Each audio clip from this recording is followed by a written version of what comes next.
Go to with them. This week on Erotic Awakening, Buddhism and kink, when polyamory is because you are not, and BDSM for dinner. Did you know Dan and Dawn, that's us, have a new book in the works? The Polyamory Toolkit is a book that focuses on specific tools people can use to address the common issues and deeper aspects of a polyamorous relationship. This work includes such topics as jealousy, compersion, communication, mitigating triggers, creating a solid foundation, and so much more. Support the launch of this book by grabbing yours prior to its wider release and get special perks. Head over to eroticawakening.com to find out more. Welcome to Erotic Awakening, an exploration of all things erotic. If you are offended by adult topics or prohibited by law, we recommend you stop listening Win-win. right now. Hi, Dawn. Hi, Dan. Today on the podcast, we're going to be talking about Buddhism and kink. If you're Nice. watching the video right now, you'll see the Buddhism part. You're in your robes for on camera for the first time. And we are also going to be talking about having BDSM for dinner, or what we're actually going to be talking about there. Right. But first, we're going to start off with this question of the day. Dawn, sometimes we talk about the advantage of polyamory is if you have a partner that is into something, like say, for example, I am into board games and you are not. Lie. All right, let's do it backwards. Let's say you're big into board games and I'm not. One of the advantages of polyamory is that you can go to one of your partners and go play board games with them. True. If Let's they're say something games. a little more realistic. Okay. You like the roller coasters, and you like I going love the roller coasters. and you like going on roller coasters with a partner. I do. I do not like the roller I do coasters. not like roller coasters. Therefore, polyamory is a benefit to you in that you get to go with your partner, Big D, and go do roller coasters. And he's even more into roller coasters than I am. There's some he'll do that I won't do. But yeah, it's actually nice to we did that for our anniversary over the summer. We went to Cedar Point for the first time. And let's push this to a little more of a thing. Okay. You like a particular sexual activity that I don't do with you very often. True. And Big D likes that more than I do, or apparently does it more than I do. True. So the question of the day I don't is, like admitting to this because I'm not so sure I know, right? how you're going to handle it and that's the reality of it. It's a little uncomfortable, right? Yeah. But the reality is, this is what we recommend to people, that the advantage of polyamory is if you have different, whether it's sexual or, you want to go to a bluegrass festival and I don't want to, blah, blah, blah. Polyamory will give you the opportunity to still express yourself. Very true. Now, here's our question of the day. Okay. How do you handle that? How do you handle that? Because the flip side of that is, how do you handle being the partner that your partner's off doing something because you're not willing to, or you don't have a taste for that, or how do you get away from not feeling like from that feeling of not being enough? Oh, that's the real question. Yes. How do you get through that feeling of not being enough? I snuck in there from the back. You did. To get back. there. Yes. You did. Little double entendre there. So it's actually a good question. And I'm trying to think if I have a lot of experience with that, because you and I are actually very compatible. So there's not much that you are into that I can think of that I'm also not interested in. Things that I enjoy doing that you don't enjoy doing. Right. I can't think of much of anything except the Buddhism thing, but I'll still tag along to meditation and the temples and stuff like that. So, but that path is your own. And it's also kind of a solo pursuit anyway. I don't really need a partner to go with me. Right. So I can't think of much of anything that you're into that I'm not at least interested in. I only have the couple of things. I've got the roller coasters and maybe wine tasting or something. Yeah. And I'm not really into wine, but D is kind of. So it's an experience with him that I wouldn't have with you because you don't do alcohol. Right? So what was the other little thing? It's just a little thing. Roller coasters, wine. Oh, double penetration. That's one of those things I'm not into either, right? Oh, true. So how do I get past the feeling of being inadequate or not being enough when you have to go off to have your sexual stuff fulfilled or your social stuff with another person? I don't know. That's a question for you. Like I said, I don't know that I have a lot of experience with it. I'm even trying to think of Big D. I mean, he does things. He goes off and does things with his wife. that I don't do with them. So I don't get a feeling of not feeling enough. Here's how I handle this. Okay, so good. I want to hear how you handle this because I don't have that experience yet, but I know the universe and it laughs at me a lot. So something will come up. First off, it's the understanding of it's not so trying being somewhat selfless. It's not all about me.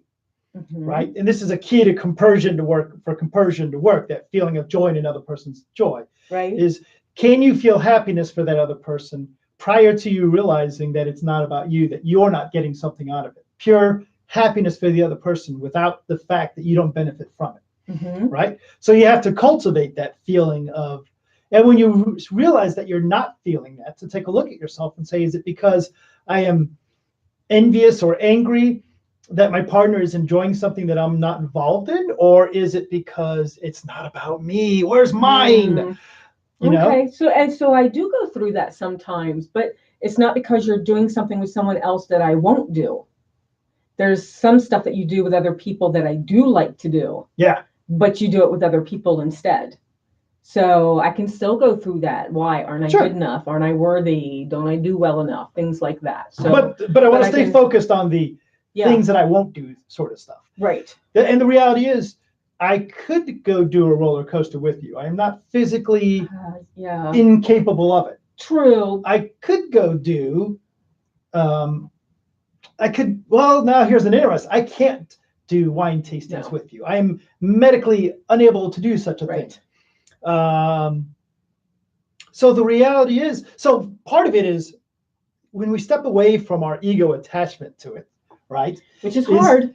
I don't want to do roller coasters. So why wouldn't I be happy that you're doing that with someone else? I don't want to go do, I guess I kind of want to do wine tasting. Just for the experience? For the experience of it, but I recognize that I can't do it. And again, it's not about you going off to do these things. It's about my stomping my foot, saying, "Oh, my medical condition prevents me from going to do these things." Right, and I understand that. So, but I'm sitting here also thinking that I wouldn't want you to go do roller coasters with me. I would love it if you ever decided you were going to go try roller coasters. I would love to be that person that would be like, "Let me go show you roller coasters," right? But knowing you don't like it and haven't for years and years, I don't think you're going to change your mind. So I wouldn't want to drag you along. For one, right? Are you writing something on a bucket list? You're going to try a roller coaster? Absolutely not. Magnum. So, but yeah. So you would have to get to the point of it's not about me. I want to be happy for my partner. The fun part is, the step back and say, unlike the situations you're talking about, for me to step back and say, I don't really want to do this. The things that you're doing with Big D, I don't want to do them anyway. Right. So that's part of it, is just to realize that. The other part is that this is very healthy for you to experience life. There's no reason for me to be clinging to you not experiencing life just because you can't do it with me. That is, on the surface, it's selfish. But if you look a little bit below that, it's actually a fear response. Right. If you're off doing those things and enjoying someone else's company, then what do you need me for?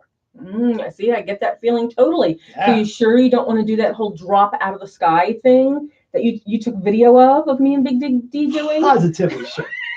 So, but it's a good point though, right? Do you want to hold your partner back from doing things that are fun? Right. You have to get over that fear, and it's hard. Yeah. Sometimes. But the solution is, it's all about self-examination. It's about recognizing why we don't want our partner to do those things. And it's not about and to recognize, I like to step back and say, all right, what's the foundation here? What's and we talk, and actually I've been just working on that in our new book, just to plug that, the why are we doing polyamory? I want you to be happy. I want you to be fulfilled. I want you to experience everything life has, right? Regardless of the whole Buddhism thing, I'm not so sold on this multiple life thing, right? So let's assume this is your only life. So why would I don't want to hold you back on any experience that you have. When you go off and do those things, right? If I feel threatened, or if I feel selfish, or I feel what about me, or I feel blah, blah, blah, blah, for me to recognize I feel those things, I need to examine that. I need to say, okay, I want her to be happy. I'm feeling lost or I'm feeling threatened by that. Or left out. Or left out. Yeah. So what do I do with those feelings of being left out? And that takes it a step. It's not about what you are doing. It's about the feeling of being left out. Mm-hmm. And that's something that I can, we can approach and address and play with. Exactly. So, and to plug the book again, we actually talk about some tools that you can do that, right? When I've had those feelings, I use the mantra.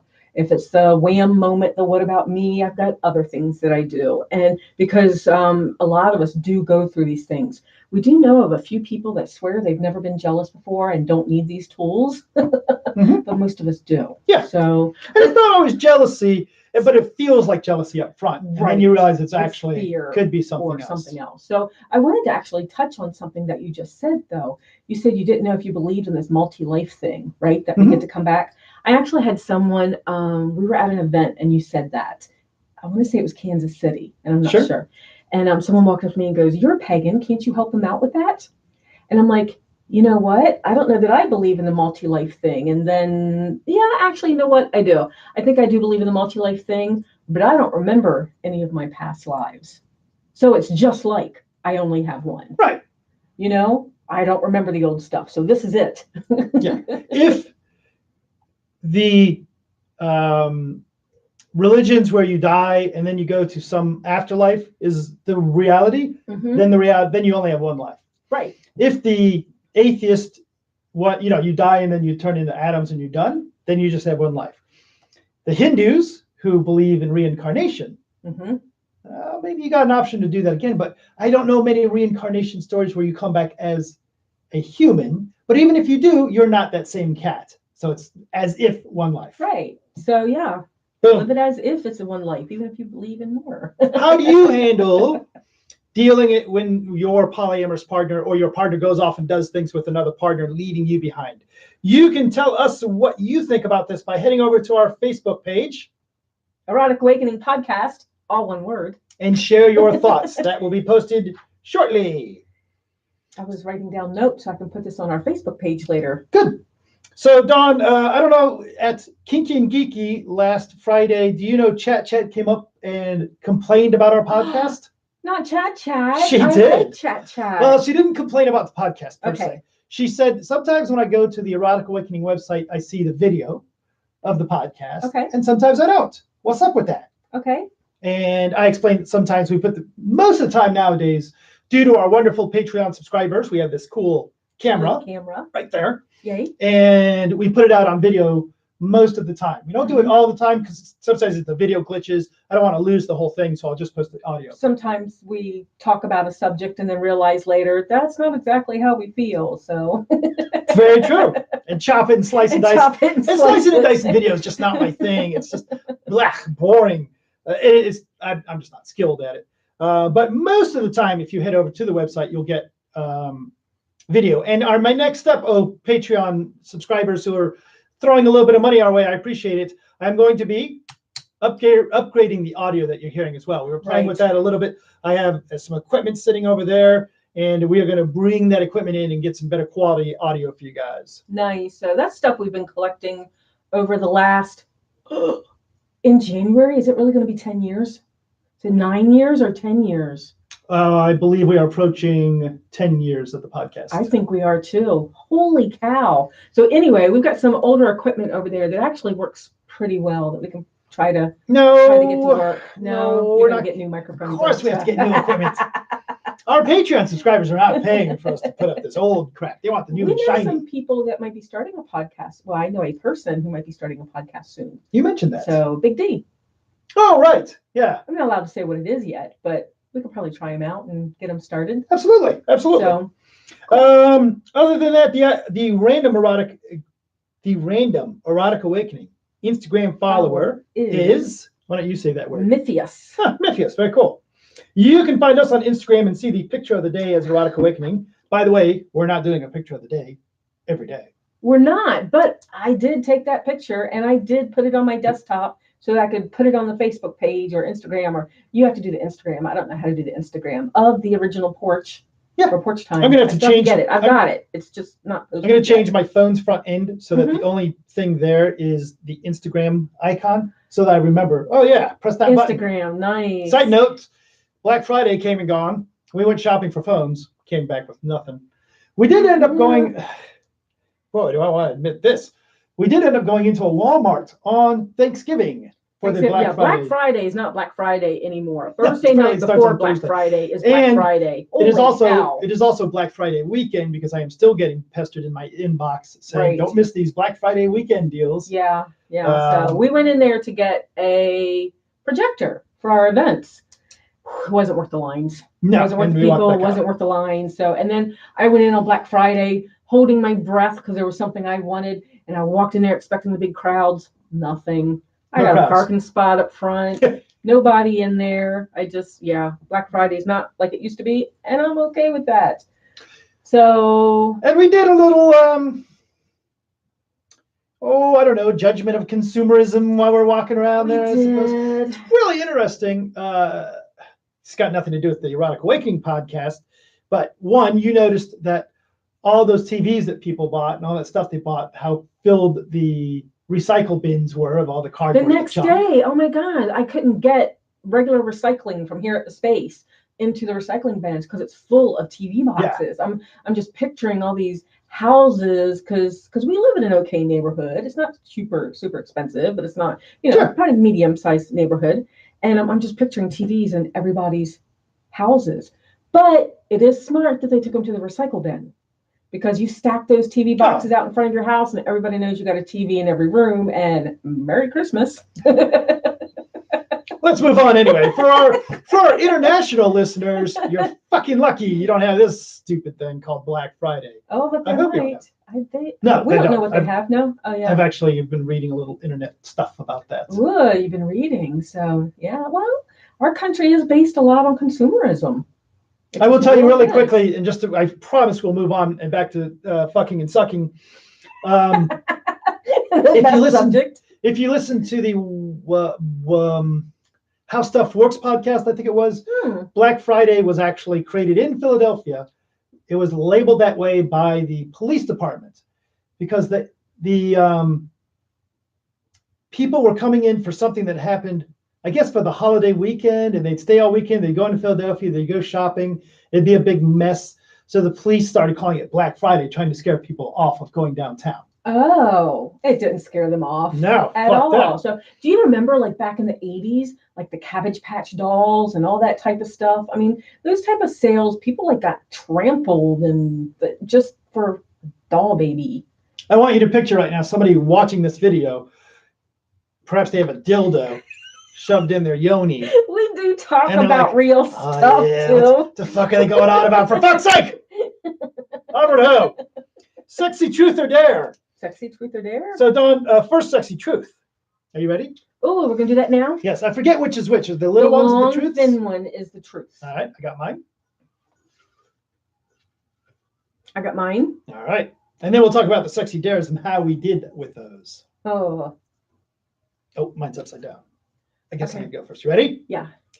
What do you wish someone would have told you about sex way earlier? That it can be fun. What do you? Oh, that's what it was. That's mine. Oh, I wanted you to do it too. But yeah, that it could be fun. I mean, I kind of knew it at the very beginning. The boyfriend in high school, it was fun with him. But then I got into a long-term relationship, and it wasn't so much fun. So maybe that it gets better.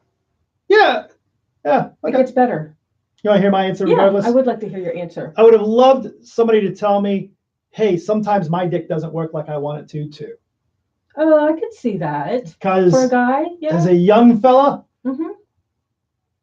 mostly I watched porn, and then I had sex for the first time.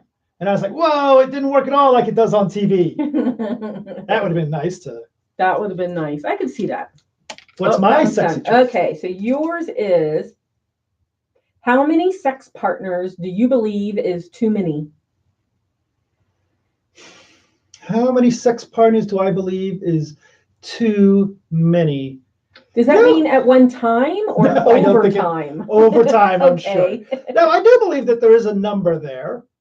I guess.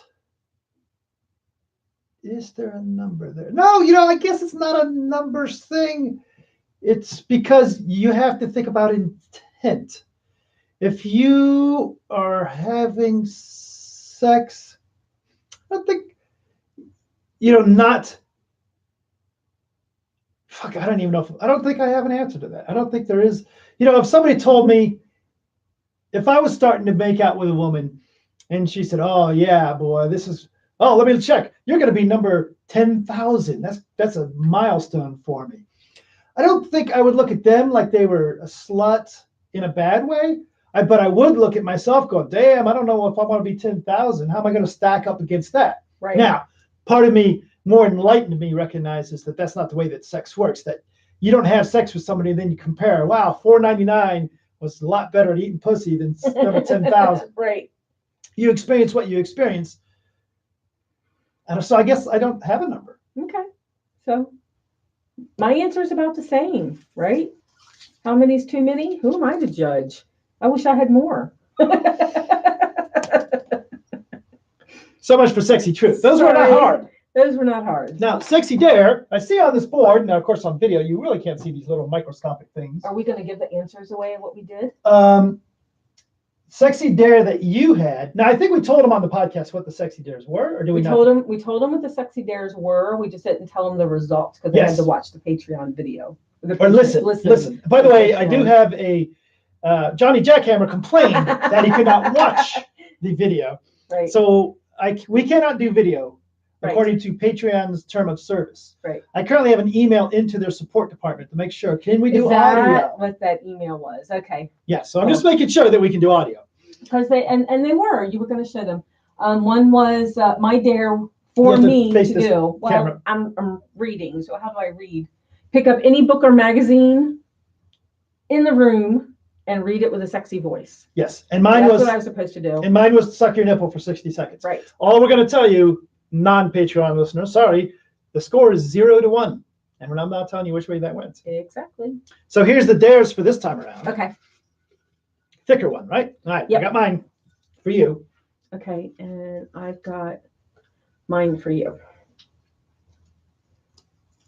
And again, if you choose not to or cannot subscribe, not subscribe. What's the word I want? Yeah, subscribe to Patreon. Sure, subscribe to our Patreon thing. Become a patron. Cool. It's not a big deal. We're not trying to dick you over by not letting you. We're trying to do the opposite. We're trying to do something a little nice for the people that are putting $1 or $5, whatever, towards us, and just give them a little something. So, right. You ready for your dare, Dawn? I am ready. What's my dare? Oh, it's not on my watch at all? Okay. Okay. Ready? Yeah. Dawn, the dare for you. I dare you to blindfold me and kiss your favorite part of my body for 60 seconds. I get to blindfold you and kiss a part of your body for 60 seconds. That's what I'm daring you to do. Now, don't give away whether you're going to do this or not. Okay. Not that our listeners have much in the way of doubt on that one. So, sir, yes, I dare you to kiss my neck for 60 seconds.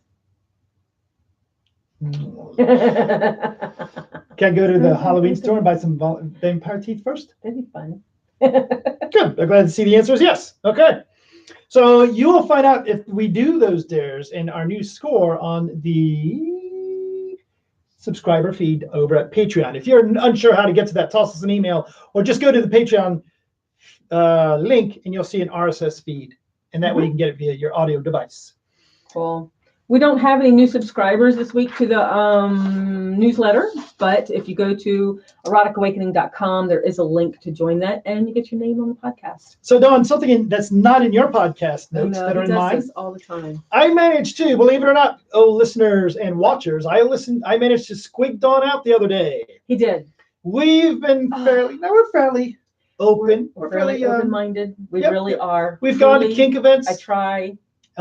We've gone to. I've seen some amazing, odd things. Seen some amazing things. Seen some things that are like, whoa, okay, cool. Not our thing, but who cares? Not going to yuck on your yum. Yeah, there's a lot of things that are out there. As a matter of fact, there's a fair number of things that I'm not into, that I don't really care that you're into it. Yeah. Right. But I found a story, and I will give you the short version. And this story made Dawn go, ah! Sorry. And sorry if this is your kink. Sorry. This may be your kink. But it's one of those things.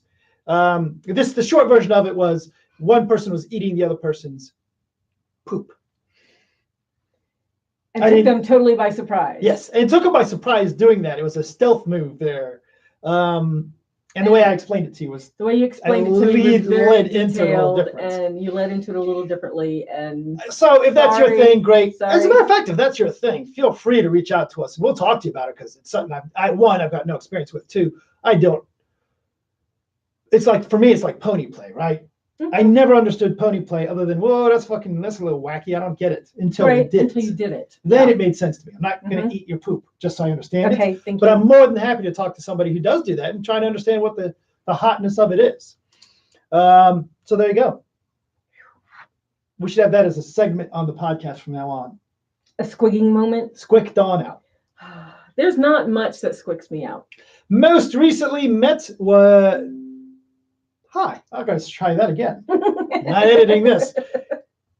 Listeners that we met most recently were Wesley and Rachel at the Beyond the Love conference a few weeks back, and Blair at Kinky and Geeky. So, and not that I met this person, but I did have lunch with this person, Ohio Hedgehog. You had a nice lunch with Ohio Hedgehog. Lunch. Yeah. I love having lunches with him. So, a long time podcast listener. So, Don, and he sent you, jumping over to tentacles, he sent you a couple links as well, didn't he? He did. So, every once in a while, Ohio Hedgehog will send me a list of links. And this time there was a black and white ink drawing of a bound girl with an octopus sitting on top of her, like it wanted to do things to her. So that was hot. Mm-hmm. And then the other one was a comic book strip, right? So it's like a page from a comic book, or I think it's called a graphic novel. Mm-hmm. And it's Cthulhu coming to a house. And the people in the house, and Cthulhu's like, I'm coming to eat you. And the family's like, oh my God, it's Cthulhu. Get the Cthulhu dice game, the Cthulhu Monopoly, the Cthulhu Yahtzee, the Cthulhu this and the Cthulhu that. We're going to get him to sign it. Where did I find this? Where did I find that? And the family was just so excited that Cthulhu was coming to their house. And he's like, oh God, never mind. And he just leaves. So yes, he thought he was going to be horrific. And instead they wanted his autograph. Yeah. So that was funny. I loved that. And then Nova, so Ohio Hedgehog is local, and then Nova is also local. And they sent me a picture of a 3D printed octopus. Mm-hmm. And I looked closer, and all of the tentacles of the octopus are giving the finger. So that was cute. Food on boobs, got none, but I got some last week, so I'm not going to complain. Oh, the one last week was pretty damn hot. I had it up on my monitor for quite a while. That was awesome. So, Dawn, did you know the Tentacles on Boobs podcast is higher rated than Erotic Awakening? Tentacles on Boobs? It could be, but I don't want it to be. Take a moment to support the podcast. Rate us on Apple Podcasts, Google Play, Stitcher, Spotify. By the way, I'm hearing more and more people say they find us on Spotify or wherever you listen. Or just tell your friends. So, Dawn, before we get into our topic of the day, we have a formal BDSM dinner coming up. Tell us what in the world that is. So we actually started this group called Almost Leather, trying to get people a leather experience that don't have it around here in our neck of the woods. And we've had a history lesson for one of the meetings. Mm-hmm. We've had a formal party for one of the events. And now we're going to do a formal dinner. So on Saturday, December 22nd, there's 3 of us slaves that have experience with formal dinners, and we're going to have one here at the space, and we are limited seating. So we've already planned out the full dinner, and it starts with soup and ends with dessert and blah, blah, blah. So we will have people formally seated at the tables, and we'll be giving formal service. And then it's also going to be a fundraiser. So, and then after the dinner, we are going to do a little play party that's for attendees only. So I think it'll be a good time because people will get a sense of the whole power dynamic. Yeah. Again, a formal dinner is a really neat way to fulfill that power dynamic that a lot of us are hungry for. Mm-hmm. So, the dominants at the table have their energy. The ones giving service have their energy. And it's just really neat how it sets the tone. It's much like the BDSM, the formal BDSM event we did a month or so ago. It's really hard to describe what it's like unless you're experiencing it, right? Yeah.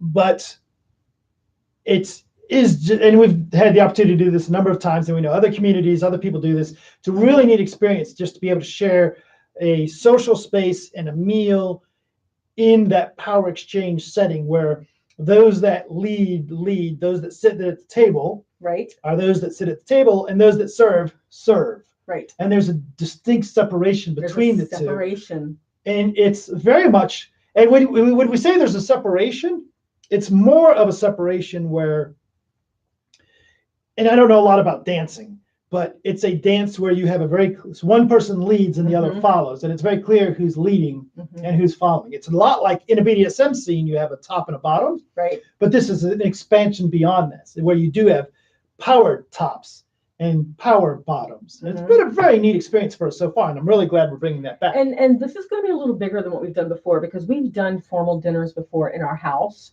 where we've had, up to 6 or 8 at the table, and 4 to 6 serving, things like that. This one's going to be a little bit bigger than that. So it'll be interesting on how we do it. But one of the people helping also helps to run the afternoon teas at the space.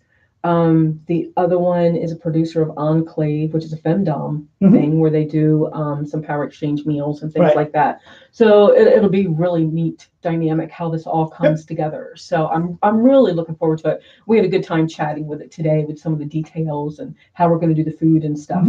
If you are listening to this and thinking, man, I want to go to that. If you're a Patreon subscriber, we'll put a discount out there for you. If you're a podcast listener, and you need a discount, let us know. No big deal. If you're one of our friends or podcast listeners from not local, and you want to come out all the way to Columbus, Ohio for this, and then crash for the night, I got a spare bedroom or 2. Gotta like cats and dogs. Gotta like cats and dogs. Yes. They are very friendly and very furry. So, right. So Dawn, let's get this thing wrapped up. Okay. The last thing on our topics today is Buddhism and, well, it's not really Buddhism and kink. It's really how Dan does Buddhism. How Dan does Buddhism and power exchange and kink and all the other shit that I do. Yes. So for our podcast listeners, allow me to, or watchers. Yep. And we actually had a podcast listener ask about this. So they'll be very happy that we're covering this. One of the questions of the day we asked, somebody said, so for our podcast watchers, I'm going to stand up for a moment and you'll see I am indeed, it looks like I'm wearing a big brown. Big brown dress. I am wearing my little robes though. These are my novice monk robes given to me by my teacher, and I wear them often, but not that often. It's your underrobe and your travel robe. Yes, the travel robe is what you currently see if you're watching. The underrobe, what my teacher calls the pajamas, is within that. There's other pieces as well, and there's other styles of robes, but this is my day-to-day robe, so to speak. Maybe one day you'll show your queso, which is in your picture on the website, though. Well, there you go. So the gold sash that you wrap yourself which I need to start practicing putting on again, because I haven't practiced that in a long ass time. And I'm the one that's been folding it, so as you wear it, I have to remember how to fold it. We need to get back to practicing that. Side note, by the way. Yes, sir. And then pardon us, podcast listeners, as we do a little logistics. Did we meditate today? Yes, sir. No. And tomorrow I'm going to a Zen group in Athens. Oh, neat. Didn't mention that earlier. Sorry, podcast listeners. Still doing a little family logistics there. So tomorrow evening? Yes. Okay, because I have to be at the Submissive Roundtable Fishbowl. There you go.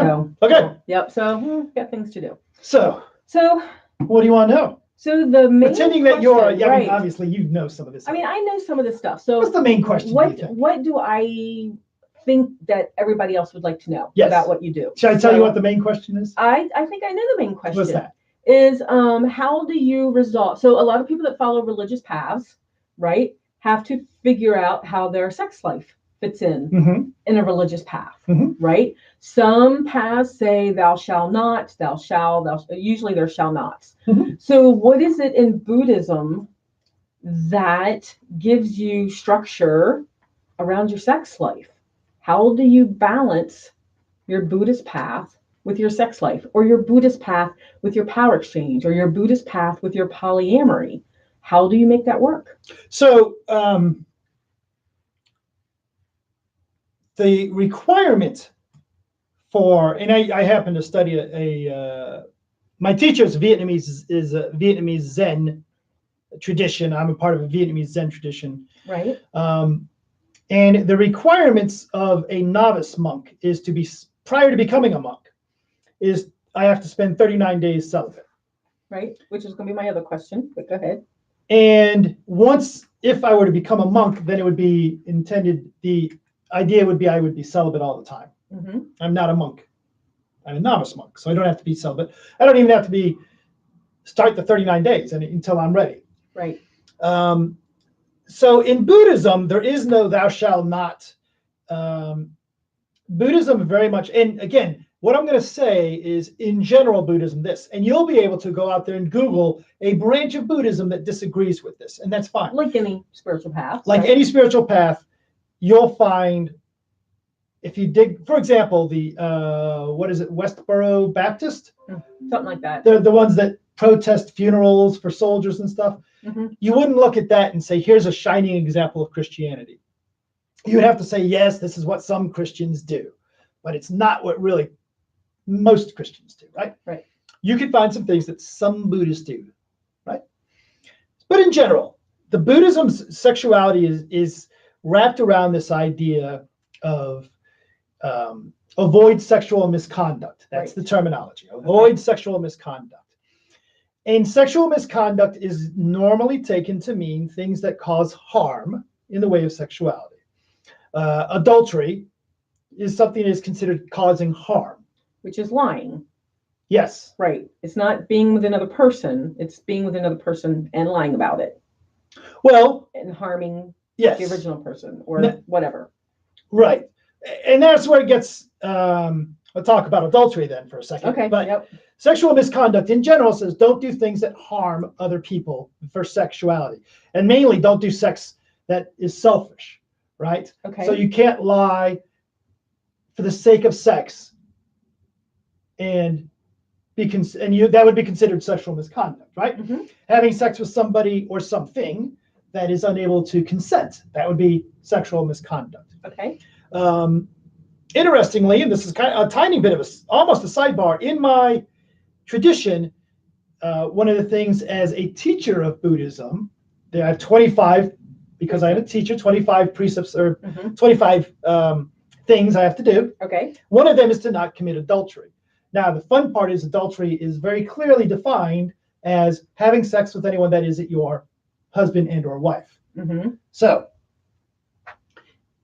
tricky, right? Tricky. Because I do have sex with people that are not Dawn. Mm-hmm. I have sex with my poly partners. I also am not opposed to having sex with people that are not even poly partners. Right now, you and I are not big slutty running around swing types. I know, we tried. For me, it is a matter of being having a intent to avoid sexual misconduct and actions that avoid sexual misconduct. So if I have sex with one of my poly partners, all of my poly partners are aware of that, and all of their partners are aware of that. Mm-hmm. So there you go. But as far as like anal sex or eating pussy or BDSM or any of that kind of cool shit, threesomes, foursomes, tentacle sex, right? None of that is considered sexual misconduct. Right. Because if the intent is positive, if the intent is good, and you're not doing anything to be sneaky and underhanding or selfish, then it's not considered sexual misconduct in my particular tradition, to my understanding. Nice. So talk a little bit more about the celibacy. So I know you were talking about the 39 days.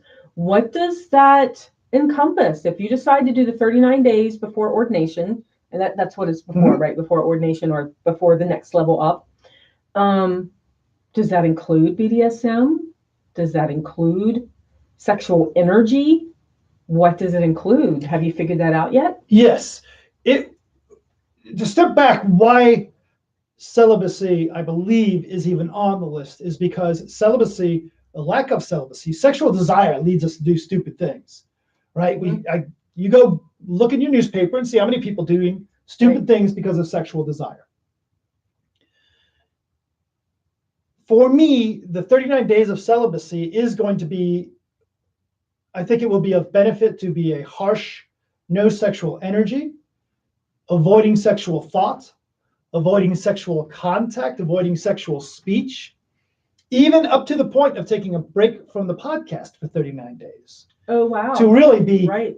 Because I really want to see what part of it is because we're experienced. I don't want to say experience junkies, but we dig experience. And that's the experience of celibacy. I want to dig, right? I cannot fuck somebody for 39 days. Who cares? I won't say who cares. You care. But I care. I can go 39 days without fucking somebody. Not a Sure. big deal. I can go 39 days without jerking off, without having an orgasm. Not a big deal. Can you go 39 days without flirting with somebody? That would be what that celibacy would be. Right. Right. So you might not be able to walk out in the space because people are used to you flirting. Yeah. And you're used to flirting. Absolutely. So, wow. Now. Okay. That would be the celibacy for 39 days thing, Mm-hmm. right? I think it'd be a fun experiment regardless. Okay. Now, being if I continue the path that I'm on and actually become a monk where celibacy is the norm, we'll talk about that again, but I think it'd be the same thing. Okay. Now, the trick is my teacher does not avoid places where sexuality is important, right? I've seen him around. Nope, he's not avoiding. Yeah. And it's not a matter of, oh my God, I just saw boobies and I enjoyed them, so beat myself up. Yeah. Right? It's more of a matter of recognizing, I noticed that I'm not talking to that person. I'm acknowledging their great tits instead of being engaged with that person for their whole body experience. Really interesting. I saw somebody on Facebook post recently how much they hate getting compliments about how pretty they are and how it's demeaning to them. And my first thought was that's kind of weird. But my second thought is to understand, I think I understand a little bit why somebody would say that. They want to be acknowledged as an entire person, not as an attractive meat sack. No, I can see that. I can see all right, that. What else you got? Is that all the Buddhism stuff? No. So I have another question for you. Okay, because we are power exchange. Mm-hmm. We're total power exchange, master slave. Yep. And years ago, I can remember us driving along. I can remember the road. I can remember the buildings, and we were talking about this. And you were telling me that you were really moving forward with being Buddhist. And like I said, this was years ago. And my thought was, how is that going to affect our power exchange, right? So or even our BDSM life, because you're not supposed to inflict harm on anything. And I'm like, oh my God, now I'm not going to get any beatings. I'm not going to get any, how have you, rationalized? Yeah, rationalize is a good word, but, and rationalize almost feels like a cop-out word. Right. So there's a different word there that I'm looking for. How have you come to a balance with the power exchange and the Buddhism? Because I'm going to tell you, I really had a lot of fear when you had mentioned that this was the path that you were going to follow. Mm-hmm. My teacher's teacher used to be kinky and into all this stuff that we're into. And I knew that, okay, keep going, because there's part of that fear that I had in that story. And is it his slave that his slave left him? The story is that his slave left him so that he could continue to follow his Buddhist path with no hindrances. Mm-hmm.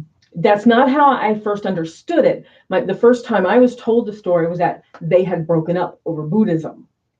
And I'm like, oh my God, he kicked his slave out, right? Because it's not part of his thing. And then I learned more of the story and know his slave left him. So my teacher's teacher used to be in the alternative lifestyle. Yes.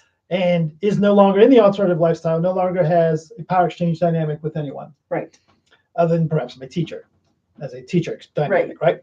My teacher is still engaged in the is still around the alternative lifestyle and still has slaves. Mm-hmm. And I don't really have a rationalization. I don't really have how I have come up to being okay with this. I can't find a conflict. And it feels right. It does not feel like anything that is causing harm or lacks compassion or lacks loving kindness, and it actually feels like an expression of those things, an expression of loving kindness. There's a lot of people picture Buddhist as being all about compassion and soft and, but yeah. many, especially Zen teachers, seek Satori, seek that enlightenment via this, right? Mm-hmm. You're falling asleep while you're meditating, so I'm going to smack you with the Kobe-tan, the big stick, right? So it's one of those things where the neat thing about Buddhism is there's no single Bible that says thou shalt do this and not do this. Right. Right. And I really can't find a conflict, so it feels okay. Okay. I guess it's because I feel that the role of master slave is a teacher role and it's a caregiver role, and therefore it's not a harmful role. Okay. Best I got. So as a compassionate Buddhist master, do you find yourself walking on eggshells with me more as a slave? No, not at all. No, that's one of my things. I don't want someone walking on eggshells around me. So, and now you're doing everything to incorporate metta and compassion and things like that. So do you see that? I'm not saying that I've seen. No, I would say that if anything, I am, because they are a more of a focus to me, I'm making sure they are more of a focus to you, because it's valuable for my slave to think and be better. Example, somebody wrote you an email yesterday that you took offense to. You Absolutely. said, this person, that thing from the 4 Agreements, don't take things personally. I'm taking things personally. You had most of that sentence down correctly, with the exception of the don't. Right?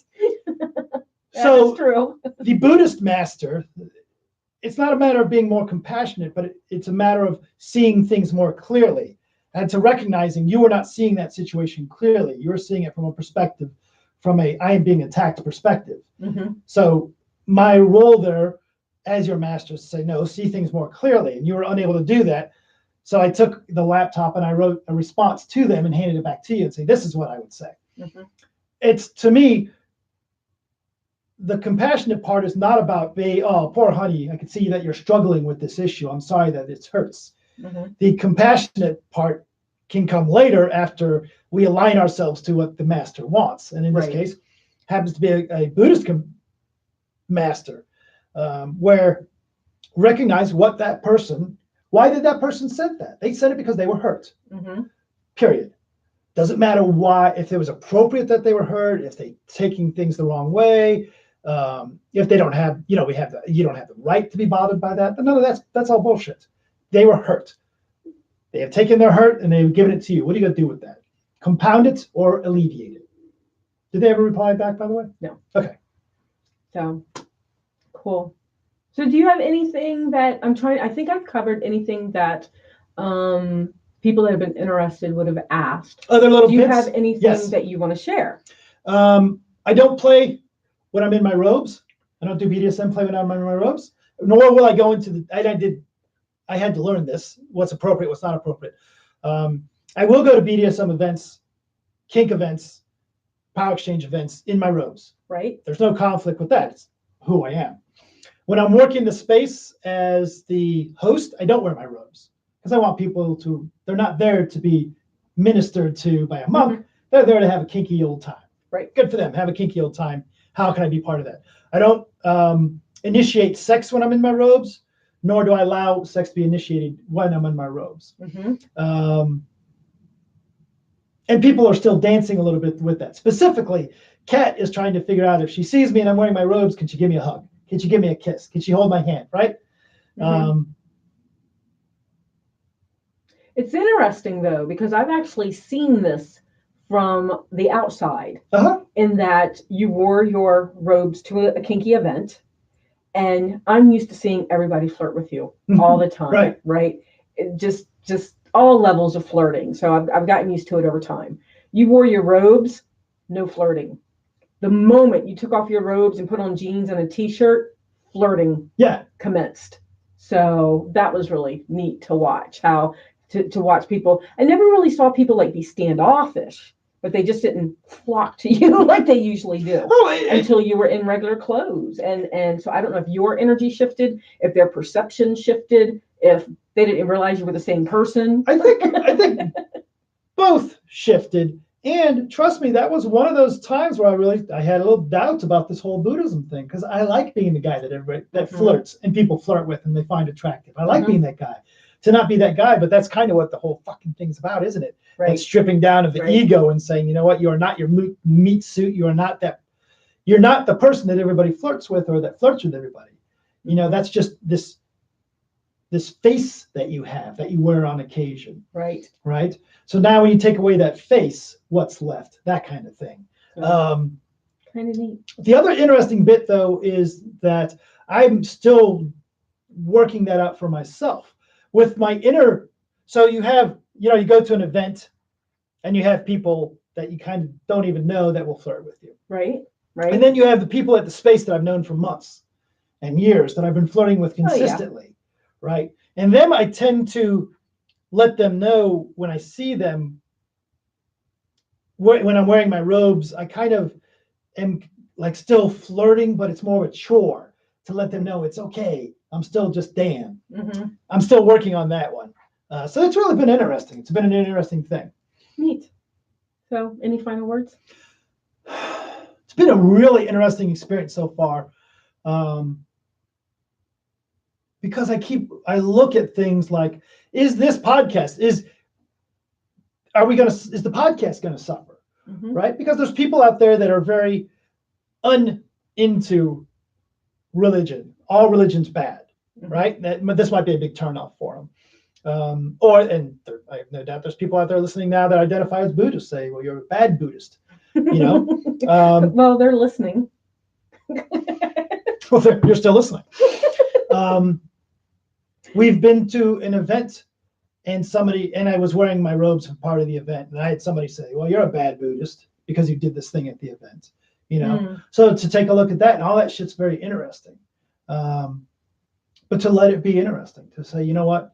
And I posted this on the old Force book the other day, that for me, the big key is Buddhism is not a religion where you say, I am a Buddhist, or where you wear robes. Mm-hmm. It's really got nothing to do with it. Right. Buddhism is a religion or a philosophy, depending on where you lean in this, that is a action. It is a set of actions, mm-hmm. right?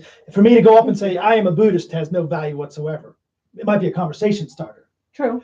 But when I sit in the hot tub and read my Dharma book, or I choose to listen to a Dharma talk on a podcast versus an episode of Wait, Don't Tell Me, that's what being a Buddhist is about. When somebody wants to talk and you sit down and you talk to them. When you wear your robes to an event so that people will, because maybe nobody will flirt with you, but I had a couple of those really good conversations. Some really good deep conversations. So yeah, that was really awesome. So that's what being a Buddhist is. Finally, the last thing I want to say is that fat guy, the fat Chinese guy, it's not Buddha. I know, right? That fucked me up for a while. I thought it was too. It's not. It's a cat. It's a Chinese monk who, I won't go into it. His name ain't Buddha, though. Buddha's the thin one. He's like, needs to eat more, I guess. I don't know. So awesome. And I'm actually going to find it interesting if you and I decide to have a conversation. You're in your monk robes. I'm in my Kadishtu robes. So, because you're talking about moments of celibacy and not flirting, I'm still moving more towards the sacred sexuality path. So, that's kind of interesting to me how that's going to work with us as a couple. So we shall see. But I hope that answered questions. If not, and you have questions that I didn't cover or didn't think of, because I'm kind of living it with them at the moment, so I may not think of, questions someone else might be thinking of, let us know and just write us on eroticawakening.com. There should be a contact us form there. Absolutely. Bye, Dawn. Bye, Dan.